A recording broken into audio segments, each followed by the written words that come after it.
Well, another postponement or abandonment after Stevenage. You never quite know what a football season's going to throw at you, but it's all part of it, isn't it? It is, yeah. Very bizarre. 2 games in the space of sort of 6 weeks. Don't think it's happened in, as I said before, like in 6 years, twice in 6 weeks. But look, we can't control it. It's very clear after the game. Supported the referee's decision. He made the right decision.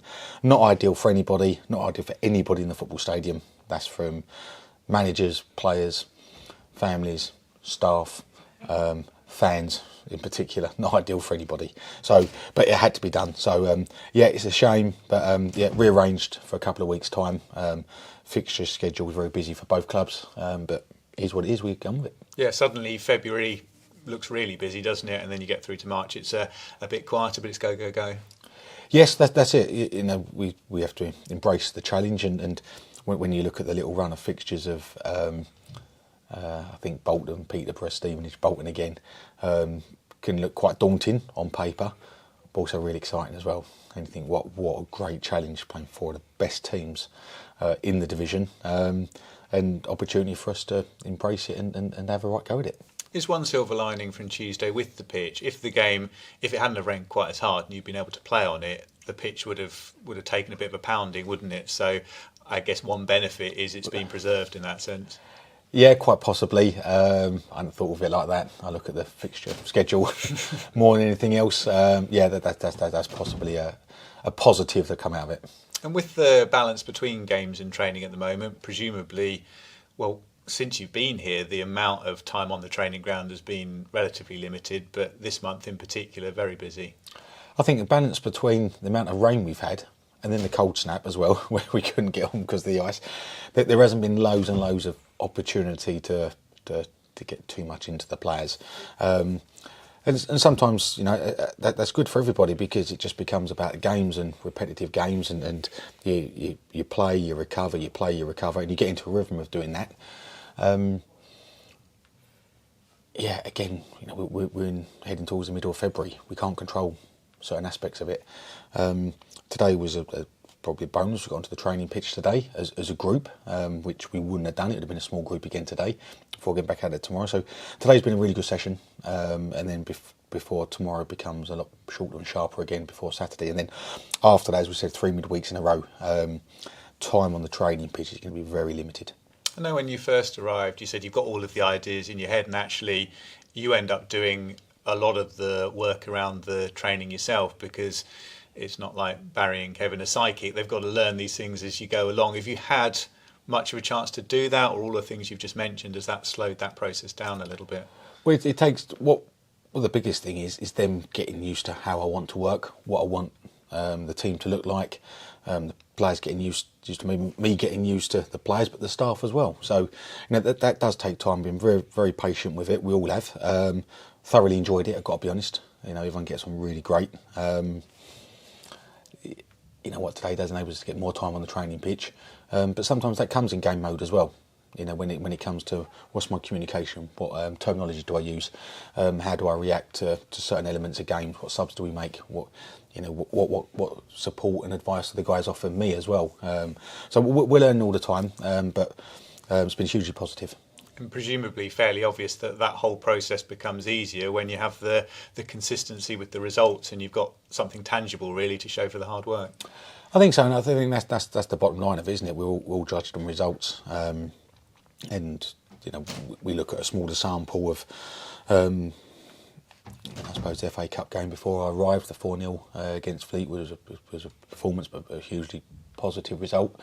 And then the 9 games since, where we picked up 15 points in the league. You know, the Blackburn game against the Cup game was a one-off, and on a whole for 70 minutes, a brilliant performance at 2-2.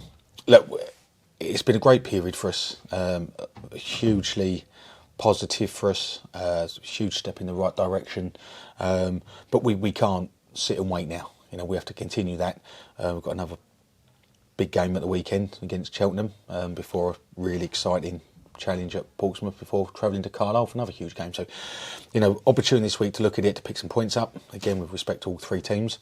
And that's our challenge. We don't want to stand still. We don't want to, you know, take a pat on the back at the moment for what we've done in the first couple of months. We want to keep moving forward. What do you make of Cheltenham, Darryl Clark coming in and making a pretty good impact, but they've had a bit of a wobble of late? He's a class bloke. You know, he's infectious. He's a great guy. Good success as a manager. We look forward to seeing him. They obviously had a real struggle at the start of the season. Obviously, I watched it from afar and see he picked up very, very few points and goals. And Clark, he's had an impact for sure. They've got a lot of work to do, obviously, and coming to beat us is, is probably something they consider themselves they have to do from results on Tuesday night and where they see themselves in the league table. Draws aren't ideal for them at the moment, so winning games is key for them. Might alter their mindset if they come have a right go at us. But we're in a really good place. We're in a really good place, and whatever way Cheltenham play, however they attack the game, we'll be ready. And presumably the injury situation same as Tuesday? Yes, yeah. I think we're now in a stage of, we're sitting tight. The group's the group at the moment. No one's going to be added to that in the coming weeks. Fingers crossed that the group we've got stays healthy. Brilliant, that's great from me. Thank you. Just one from me. On the date for the Bolton game that's been rearranged, how much of a say does the club have in that? And ideally for you, would you have liked it? I don't know what the dates are like, but would you have liked it later in the season, especially with sort of Peterborough to come that weekend? Would you have liked a 3-week going into that one? Yeah, ideally going into a big game, Peterborough. I think that weekend we played Peterborough. I think Bolton played Blackpool. It's a local derby for them as well. So, big games for both clubs. Of course, we'd like to put it back to a bit later to maybe spread the games out a little bit. But there just wasn't the dates in the diary. Because it's not just about us, where we've got a couple of free Tuesdays in March and one that's set aside in April. We do have to look at, just for example, we looked at and we talked to Bolton about the 9th or 10th of April as a possible date for it. But then realised that we got Blackpool on the Saturday before. If they win their semi-final in the Bristol Street Motors, then they play the final that weekend, and we have to put that back to a midweek. So it would just become a bit of a minefield. Bolton have got a lot of Tuesday games already, so very few opportunities to put another game in. So ultimately, rather than toing and throwing and all looking at what's best individually, we just went, right, what works for everybody? And the 20th, even though it comes around quickly for us, for Bolton, but also the fans, no one really had a choice in it, so it was agreed quite quickly. And just on Cheltenham, what are you expecting them from a set-up tactical point of view? Cheltenham, Darryl likes a 3-5-2 formation, and they've adopted that for a lot of the season, and certainly recently where they've had some positive results. So unless sort of they rip up the schedule and completely change, I'd imagine there'll be that route. Signed centre forwards in the transfer window. Matty Taylor scored last week. Joe Nuttall's come in as well from Oldham. So you're looking at could be changes at the top end of the pitch for them. They've got a healthy squad. They've got strength and depth in the squad, in positions, in the style they want to play. Big, strong, aggressive side in League One. So we know they can play forward and run forward, and we have to stand up to the challenge of that. But then, let's not worry always about what the opposition doing. Let's focus on us as well, and look at how good we've been. Look at our result last week at Shrewsbury and how well we played in spells of that. Even go back to the Burton game, where certainly in the first 30-35 minutes we were really, really good. Really, really good. Couldn't find that in product moment. And then the last half hour we were dominated, just didn't perhaps have the invention to break down a low block. We've talked about it, and we need to improve in areas. But we look forward to the challenge on Saturday of trying to do that. Perfect. Cheers, Neil. Pleasure. Over to you guys. Hi Neil, you're right. Just a couple from me, please. I appreciate you're not a groundsman, but have you got any indication as to whether the game might be able to go ahead on Saturday after being abandoned on Tuesday night?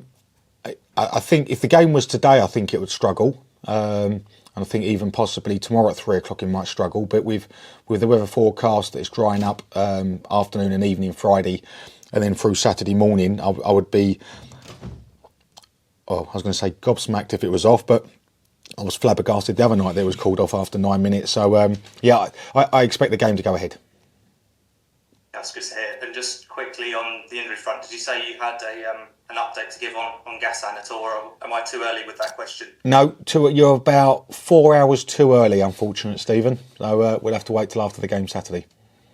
Yeah, no worries. That's fine. Thanks, Neil. Pleasure.